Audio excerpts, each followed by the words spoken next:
Welcome to your favourite channel rising legal. আজকে আমরা ভারতের সংবিধানের এই ক্লাসে একটা ইম্পর্টেন্ট টপিক নিয়ে আলোচনা করব। The topic is citizenship. দেখুন ভিউয়ার্স, এই সিটিজেন সম্পর্কে যে কি অ্যাকচুয়ালি লটা বলছে ভারতীয় সংবিধান, এটাকে আমরা বিস্তারিত আলোচনা করার আগে সিটিজেনের মানেটা আমরা জেনে নেব।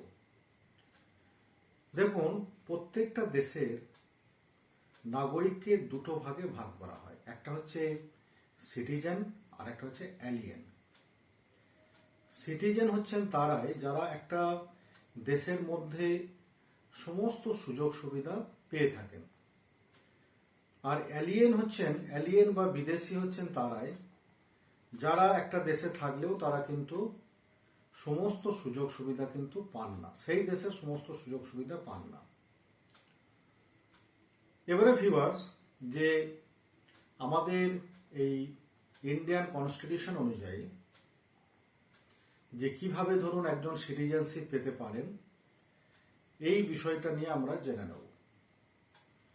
এক্ষেত্রে আপনাদেরকে প্রথমেই বলি যে এই যে আমাদের সিটিজেনশিপ নিয়ে যে ভিডিও, এই ক্লাস আমাদের দুটো পার্টে রয়েছে। এই পার্টের পরে আপনারা পার্ট 2টা শুনলে পুরো সিটিজেনশিপ সম্বন্ধে আপনাদের একটা আইডিয়া হয়ে যাবে। কাজেই এই পার্টের পরে, এই পার্ট 1-এর পরে আপনাদের সকলকে পার্ট 2টা শোনার জন্য আমন্ত্রণ রইল। দেখুন, এই যে সিটিজেনশিপ, এটা কিভাবে আপনার অ্যাকচুয়ালি পাওয়া যাবে আমাদের ইন্ডিয়ান যে ল অনুযায়ী, এটার জন্য যেটা বলা হচ্ছে যে citizenship at the commencement of the constitution. Commencement of the constitution means যে ভারতের সংবিধান যবে থেকে কমেন্স করেছিল বা এসেছিল, দ্যাট ইজ 26 জানুয়ারি 1950। তাহলে 26 জানুয়ারি 1950-তে কোনো পার্সন যদি ভারতের সিটিজেনশিপ ক্লেম করতে চান, তাহলে তাকে কি আপনার রুল বা প্রভিশন ফলো করতে হবে, এটা কিন্তু ভারতীয় সংবিধানের আর্টিকেল 5 থেকে আপনার 8 এই জায়গাটাতে আমরা পরিষ্কার করে বলা আছে। এবারে ভিউয়ার্স দেখুন, আর্টিকেল যে 5 যেটা, এখানে আপনার বলা হচ্ছে যে সিটিজেনশিপ বাই ডোমিসাইল।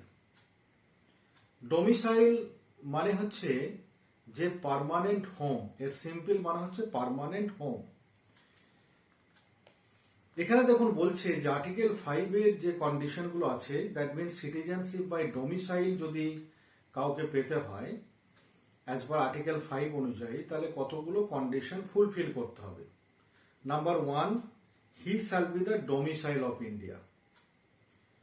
তাহলে ডোমিসাইলের মানে আমি অলরেডি এখনই বললাম যে সেই ব্যক্তিকে দেখাতে হবে তার একটা পার্মানেন্ট হোম ইন্ডিয়াতে ছিল।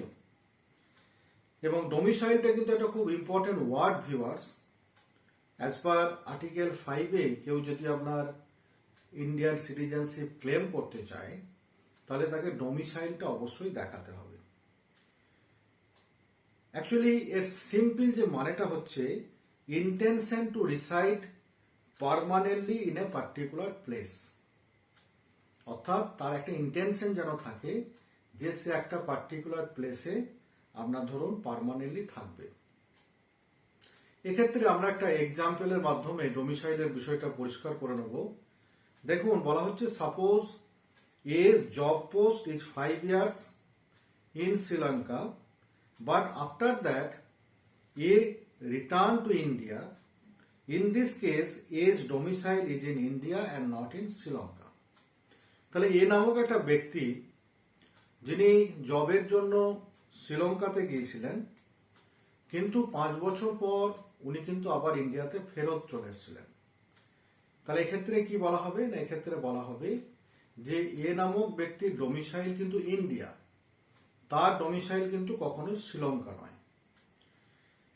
এই সিটিজেনশিপ বাই ডোমিসাইল ভিউয়ার্স, এই জায়গাটা বুঝতে গেলে ইন্ডিয়ান কনস্টিটিউশনে আমাদের বেশ কতগুলো ইম্পর্টেন্ট কেসও রয়েছে। যেমন ধরুন রেফারেন্স কেস হিসেবে Mohammad Raja versus state of Bombay, thereafter আমরা Pradeep Jain versus union of India, এই কেসের কথা উল্লেখ করা যেতে পারে।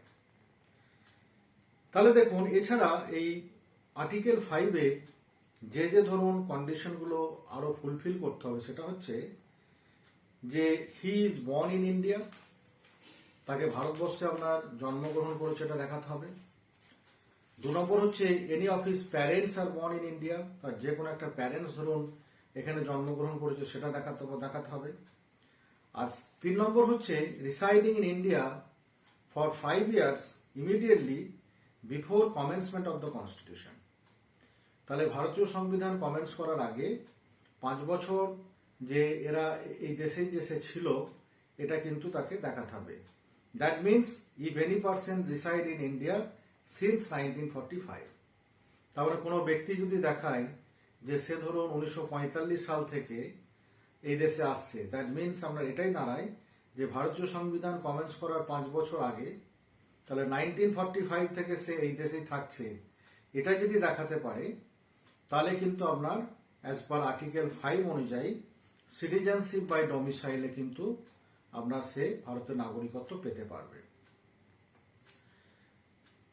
এবারে দেখুন একটা এক্ষেত্রে আরেকটা কেসের কথা আমরা বলতে পারি যেটা আর্টিকেল 5 কে সাজেস্ট করে, that means citizenship by domicile, that is DP Joshi versus state of Madhya Bharati. What happened in that case? In that case, it was held that in whole India, there is only one domicile, that is domicile of India. পুরো ভারতবর্ষে আপনার একটা মাত্রই domicile, যেটা হচ্ছে Indian domicile. এরপরে viewers আমরা চলে আসবো আর্টিকেল 6 এ। আর্টিকেল 6 এর আপনার হেডিংটা হচ্ছে ঠিক এরকম, person who migrated from Pakistan, অর্থাৎ যারা পাকিস্তান থেকে ভারতে এসেছিল পার্টিশনের সময় তাদের নাগরিকত্ব বিষয়ক। এটা হচ্ছে ভিউয়ার্স আর্টিকেল 6 এর হেডিং। এবারে আমরা বিস্তারিত জেনে নেব। দেখুন আর্টিকেল 6 এ কোনো ব্যক্তি যদি আপনার নাগরিকত্ব ক্লেম করতে চায়, that means person who migrated from Pakistan, যারা পাকিস্তান থেকে মাইগ্রেশন নিয়ে ভারতবর্ষে এসেছিলেন, এই ব্যক্তিরা যদি ভারতের নাগরিকত্ব পেতে চান তাহলে তাদেরকে দুটো আপনার অ্যাকচুয়ালি কন্ডিশন ফুলফিল করতে হবে। এখানে দুটো আপনার অ্যাকচুয়ালি ডেট আছে। একটা হচ্ছে those persons who came to India before 19 July 1948 from Pakistan, অর্থাৎ সেই সমস্ত ব্যক্তিরা যারা 1948 সালের 19 জুলাইয়ের আগে ভারতবর্ষে এসেছিলেন। আরেকটা কন্ডিশন হচ্ছে those person who came India on 19 July 1948 or after 19 July 1948 from Pakistan, অর্থাৎ আরেক ধরনের ব্যক্তির কথা বলা হচ্ছে যারা 19 জুলাই 1948 সালে ভারতবর্ষে এসেছিলেন অথবা তারপরে আপনার 19 জুলাই 1948 পরে যারা ভারতে এসেছিলেন। তাহলে সেকশন 6 এ যে person who migrated from Pakistan এই জায়গাটা ক্লেম করতে গেলে এই দুটো ডেট আপনার খুব ভাইটাল, আপনার খুব ইম্পর্টেন্ট ডেট। এবারে দেখুন নেক্সট এখানে একটা কোশ্চেন আছে যে why this two dates are selected, that means why before 19 July 1948 or on 19 July 1948 or after 19 July 1948, why this date particular selected? এটার জন্য আমাদেরকে জানতে হবে যে ঠিক এই যে ডেট 19 জুলাই 1948 সালে যে ডেটের কথা বলা হচ্ছে, এই সময় ভারত এবং পাকিস্তানের মধ্যে পারমিট সিস্টেম চালু হয়েছিল। এই পারমিট সিস্টেমের মাধ্যমে ধরুন অনেক ব্যক্তি এই সময় ভারত থেকে পাকিস্তানে গিয়েছিল, আবার অনেকে পাকিস্তান থেকে ভারতবর্ষে এসেছিল। সেই জন্য এই 19 জুলাই 1948 সালের ডেটটাকে এখানে ধরা হয়। এবারে দেখুন এই যে ধরুন সেকশন 6 এর আর্টিকেল 6 এর কন্ডিশন ফুলফিল করতে গেলে কতগুলো ক্রাইটেরিয়া আপনার মেনটেন করতে হবে। এগুলো হচ্ছে those persons who came to India before 19 July 1948। তাহলে যে সমস্ত পার্সনগুলো 19 জুলাই 1948 সালের আগে পাকিস্তান থেকে আমাদের দেশে এসেছিলেন তাদেরকে কি কি কন্ডিশন ফলো করতে হবে। নাম্বার 1, 1 নম্বর হচ্ছে হি or either of his parent or any of his grandparent was born in India. 2 নম্বর হচ্ছে he should have resided in India since the date of his migration. আচ্ছা, এখানে ভিউয়ার্স আরেকটা আমি ডেটের কথা বলেছি যে those persons who came to India on 19 July 1948 or after 19 July 1948, এদেরকে আপনার কতগুলো কন্ডিশন ফলো করতে হবে ইন্ডিয়ান সিটিজেনশিপ ক্লেম করতে গেলে। What are those condition? Number 1, he either of his parents or any of his grandparents were born in India. Second হচ্ছে he had returned to India under a permit of resettlement. Number 3 হচ্ছে he had resided in India after remigration for at least 6 months. Next point is that he had submitted an application for registration to the officer. Thereafter he has been registered as a citizen by such officer. তাহলে এই যে আপনার ধরুন কন্ডিশনগুলো যদি আপনার fulfil হয়, that means on 19 July 1948 or after 19 July 1948 যে সমস্ত ব্যক্তিরা পাকিস্তান থেকে ভারতবর্ষে এসেছিলেন তারা যদি এই কন্ডিশনগুলো ফুলফিল করেন তাহলে ভারতের নাগরিকত্ব তারা পেতে পারেন বা ক্লেম করতে পারেন। এবারে ভিউয়ার্স আমরা চলে যাব আর্টিকেল 7-এ। আর্টিকেল 7 এর হেডিংটা হচ্ছে ঠিক এইরকম, citizenship of A persons who migrated to Pakistan. অর্থাৎ যারা ধরুন ভারতবর্ষ থেকে যে সমস্ত ব্যক্তিরা মাইগ্রেশন নিয়ে পাকিস্তানে যারা চলে গেছিল তাদের ক্ষেত্রে কি হবে এই বিষয়টিকে নিয়ে আপনার আর্টিকেল 7 কিন্তু বর্ণনা করছে। আর্টিকেল 7-এ কি বলছে দেখুন, অ্যাকচুয়ালি এই যে আর্টিকেল 7 যেটা, this article simply overrides over the article 5 and 6। অর্থাৎ এই আর্টিকেল 7 কিন্তু আপনার আর্টিকেল 5 এবং 7-কে ওভাররাইড করে। Article 5 and article 6 mention any person as a citizen of India. Article 5 এবং 6 ভিউয়ার্স এটা কিন্তু অ্যাকচুয়ালি বলে থাকে যে কোন পার্সনরা তারা ভারতের সিটিজেন হতে পারবে। কিন্তু আমরা যদি আর্টিকেল 7টাকে যদি দেখি তাহলে আর্টিকেল 7-এ কিন্তু বলছে no he is not a citizen of India. Actually article 7 অনুযায়ী কিন্তু সিটিজেনশিপ কিন্তু পাবে না।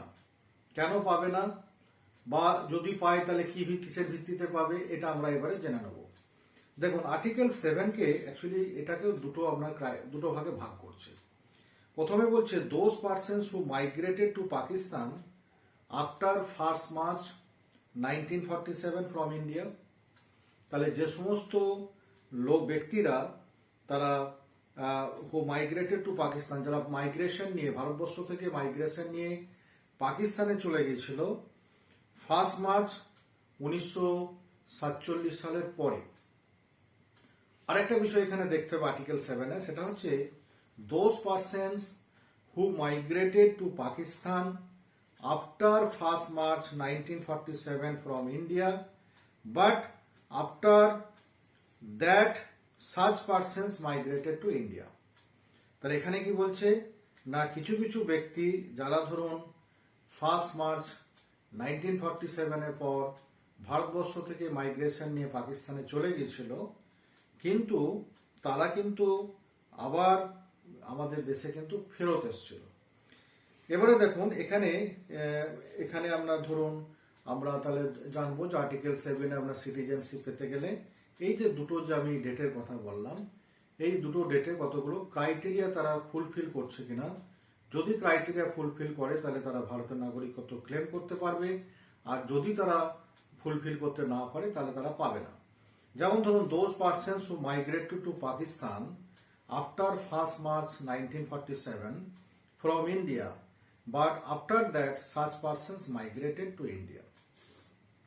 এখানে যে ক্রাইটেরিয়াগুলো লাগবে আপনার এই ক্ষেত্রে, সেখানে বলা হচ্ছে হি or either of his parents or any of his grandparents were born in India.